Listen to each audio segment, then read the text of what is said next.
देखने वाले हैं जो 2021 में बिहार बोर्ड के द्वारा क्लास 10 में क्वेश्चन पूछे गए थे। हम उसी को देखने वाले हैं और आगे के वीडियो में जो है फ्रेंड्स हम 44 नंबर क्वेश्चन तक देख चुके थे। अगर आप उस वीडियो को अभी तक आप नहीं देखे हैं तो इसका लिंक डिस्क्रिप्शन में आपको मिल जाएगा, वहाँ से आप जाकर देख लें। अगर और जो है फ्रेंड्स साथ ही में आपको जो इससे VVI क्वेश्चन अगली बार आने की संभावना है 2022 में, हम उसको भी बताते चलेंगे। तो आज की कक्षा को बिना विलंब करते हुए फ्रेंड्स हम शुरू करते हैं। तो जिसमें मेरा पहला क्वेश्चन है कि निम्न में से कौन सा उत्कृष्ट तत्व है। तो उत्कृष्ट तत्व बता दे फ्रेंड्स कि वैसा तत्व जिसके बाहरी कक्षा में एक भी इलेक्ट्रॉन नहीं रहते हैं, ना तो वो त्याग कर सकता है और ना ही ग्रहण कर सकता है, उसे हम उत्कृष्ट तत्व कहेंगे।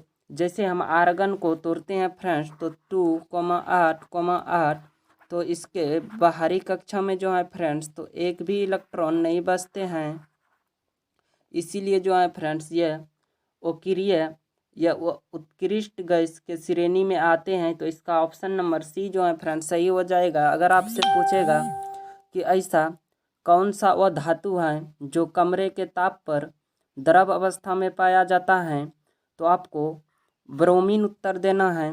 क्या पूछेगा फ्रेंड्स कि ऐसा कौन सा क्या है वह धातु है, क्या वह धातु जो कमरे के ताप पर क्या होता है, द्रव अवस्था में पाया जाता है। क्या पाया जाता है, द्रव अवस्था में पाया जाता है।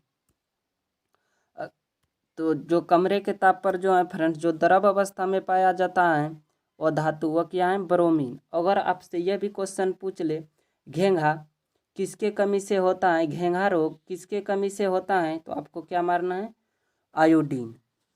घेंघा किसके कमी से, घेंघा रोग जो है फ्रेंड्स अगर पूछ लिया जाए कि आपसे किसके कमी से होता है, तो किसके कमी से होता है, आयोडीन की कमी से।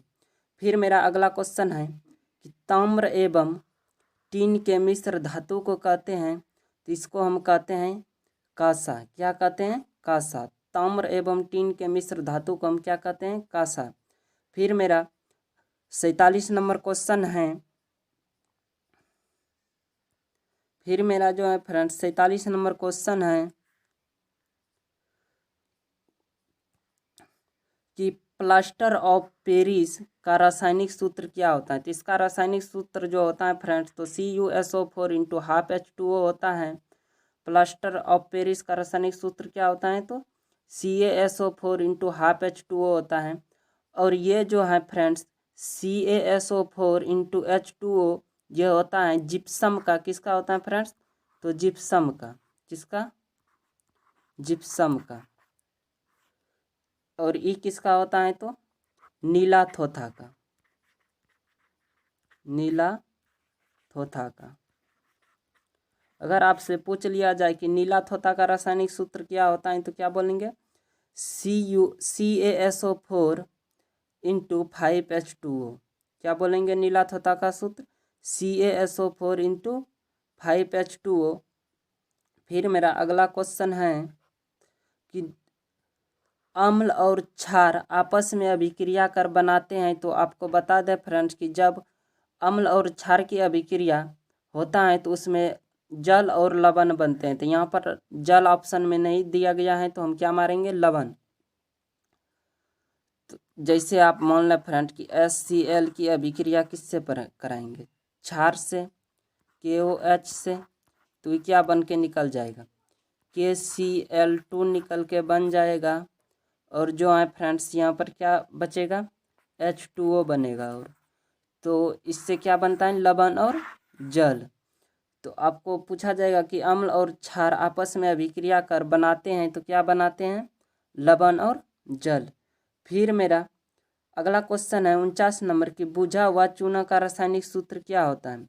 तो इसका रासायनिक सूत्र होता है CaOH का होल 2। इसका रासायनिक सूत्र क्या होता है, CaOH का होल 2। और अगर आपसे कली चूना का रासायनिक सूत्र पूछ लिया जाए, ये किसका होता है, तो कली चूना का। कली चूना का क्या होता है रासायनिक सूत्र, CaO। और CaCO3 तो किसका होता है, संगमरमर का या चूना पत्थर का। क्या होता है वो चूना पत्थर या संगमरमर का, CaCO3। CH3 और Ca जो है तो यह कैल्शियम है, यह एक क्या है, यह एक तत्व है।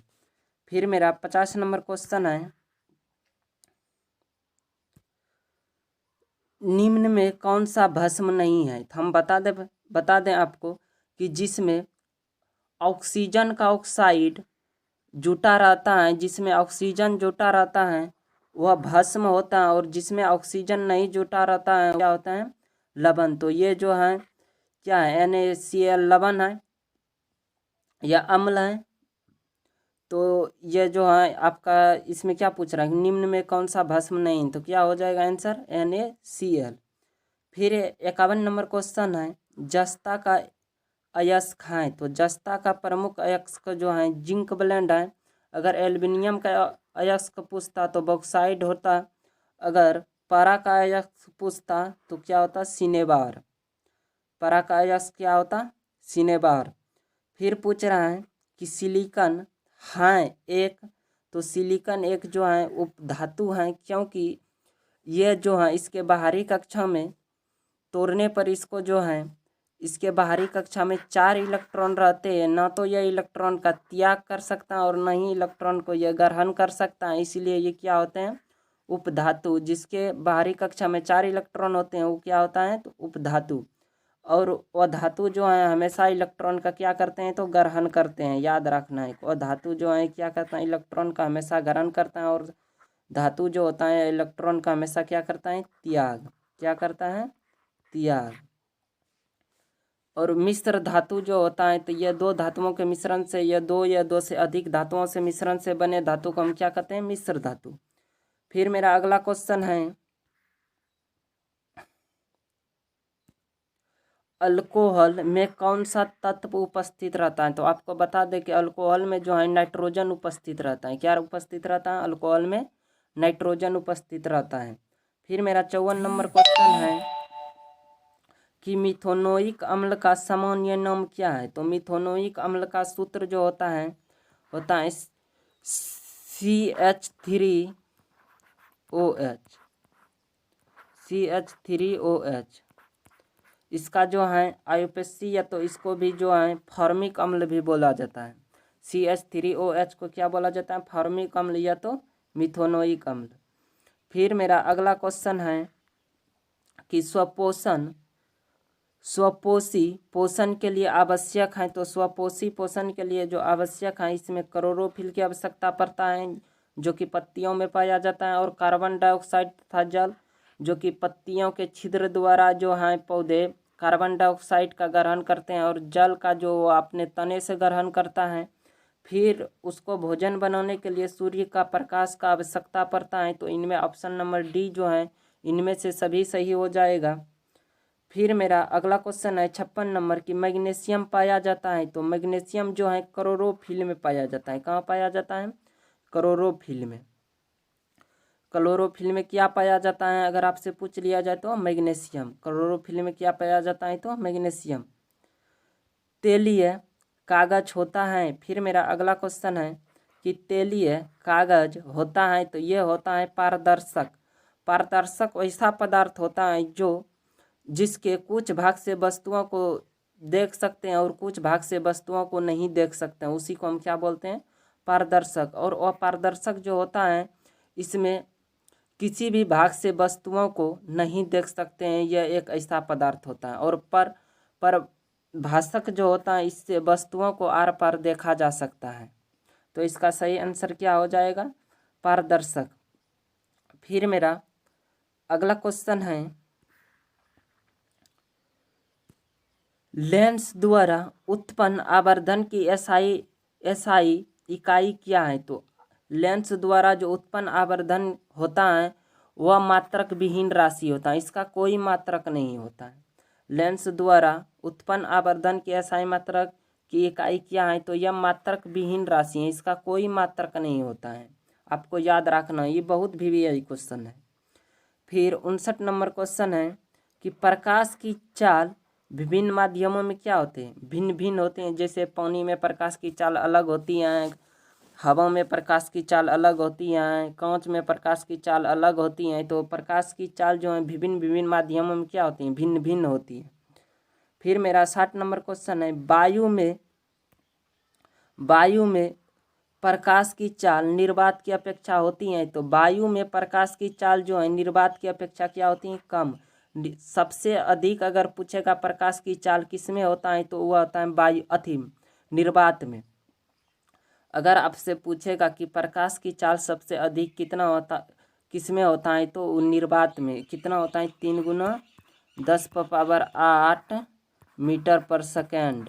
ये भी आपसे पूछ सकता है कि प्रकाश की चाल निर्वात में कितना होता है, तो आपको क्या बोलना है, 3 गुना 10⁸ मीटर प्रति सेकेंड। फिर पूछा जाता है लेंस में मुख्य फोकस की संख्या होती है। तो लेंस में मुख्य फोकस की संख्या 2 होती है। लेंस में मुख्य फोकस की संख्या क्या होती है, 2, लेकिन अधिकतम विद्यार्थी क्या करता है, 1 मार देता है।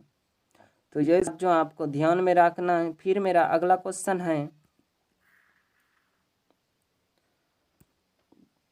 विद्युत का अच्छा चालक है। तो विद्युत का अच्छा चालक जो है चांदी होता है। विद्युत का सबसे अच्छा चालक क्या होता है, चांदी।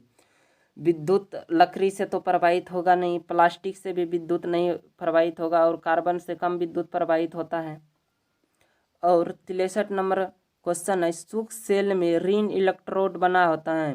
ऋण इलेक्ट्रोड यानी कि ऋण इलेक्ट्रोड जहाँ पर अधातु जाके जमा होता है, अति सूक्ष्म सेल में जो ऋण इलेक्ट्रोड बना होता है तो किसका बना होता है, जस्ता का। 1 जूल का मान होता है। फिर अगला क्वेश्चन है, 1 जूल का मान होता है तो 0.24 कैलोरी। कितना, 0.24 कैलोरी। वनस्पति तेल में होती हैं तो लंबी और संतृप्त हाइड्रोकार्बन की श्रृंखलाएं। ये क्वेश्चन बहुत भी आई है क्वेश्चन, इसको अगली बार पूछे जाने की संभावना है कि वनस्पति तेल में होती हैं तो लघु व संतृप्त हाइड्रोकार्बन की श्रृंखलाएं। तो आज की कक्षा को हम यहीं समाप्त करते हैं और अगली कक्षा में सभी क्वेश्चन को हम देख लेंगे। तो आज की कक्षा को हम क्या करते हैं, यहीं पर समाप्त करते हैं। धन्यवाद।